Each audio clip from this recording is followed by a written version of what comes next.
Hi, my grade 4. We're going to work on a new art project called Tessellations. I'll be dividing this into two parts so you can be ready for the second part after you've had some time.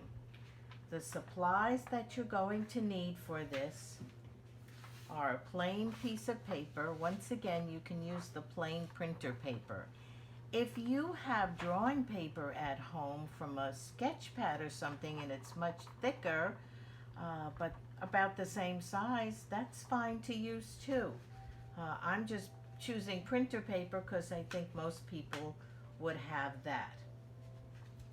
Then you'll need either crayons or markers and a pencil, and you'll need scissors, just a plain pair of scissors, no silly scissors, and some tape like Scotch tape, just some clear tape. You won't need a lot of it, you'll only need a little piece, but you do need these things. So let's begin.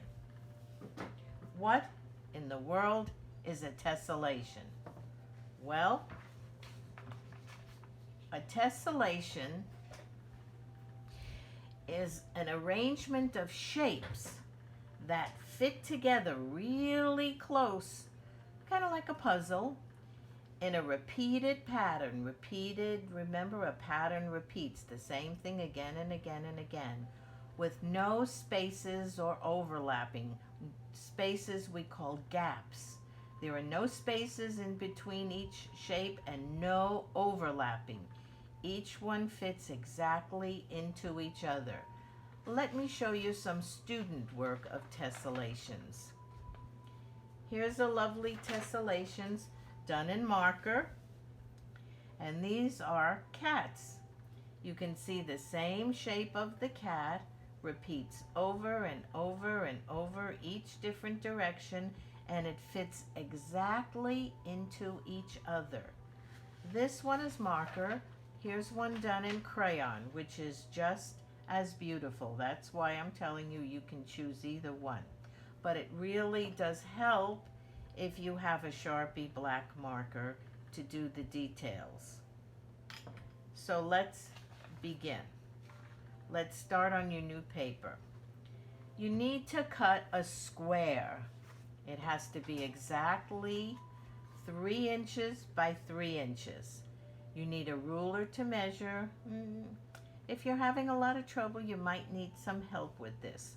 But it has to be 3 inches this way by 3 inches that way. And you'll need to have it out of some heavier, like a cardboard material. I got this from the back of a box of crackers. I still saved the crackers because they're really good, but I took them out of the box and I put the crackers in a Ziploc bag. So I have cardboard like this. I always collect cardboard.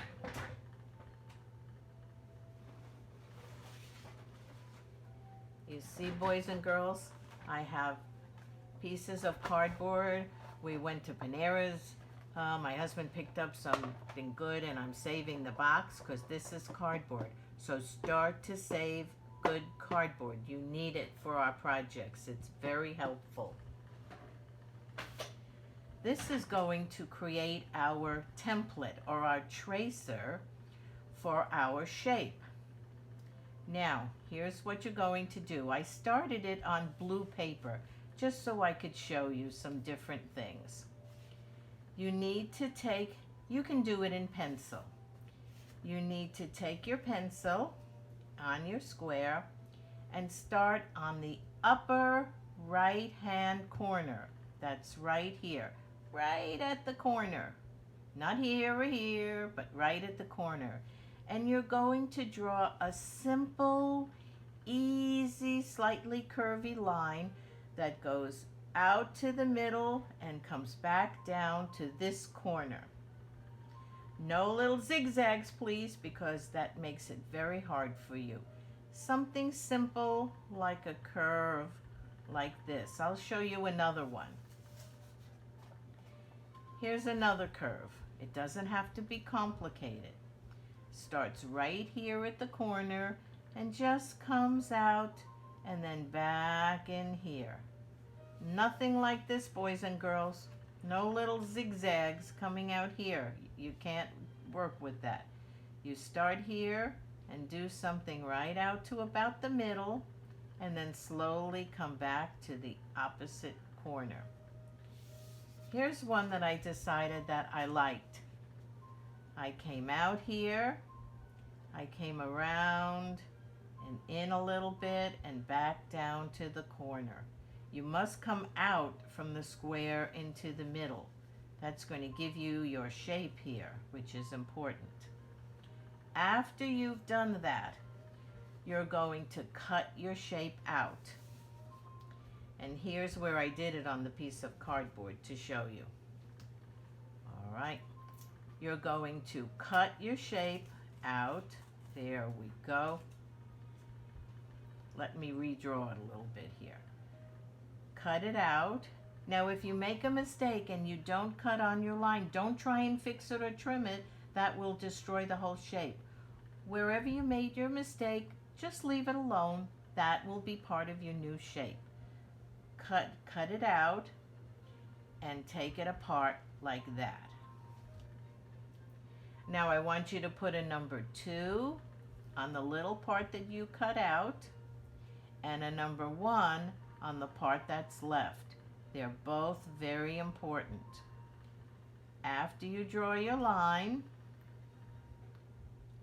remember, no zigzags, it's simple. You cut it out. If you make a mistake and cut wrong, just leave it the way it is. That will be some surprise for your new shape. After you cut it out, just pull them apart a little bit. You see, they fit right back together like a puzzle. Pull them apart and put a number 1 on the big piece that's left and a little number 2 on this piece. Now comes the part where you need a little piece of tape.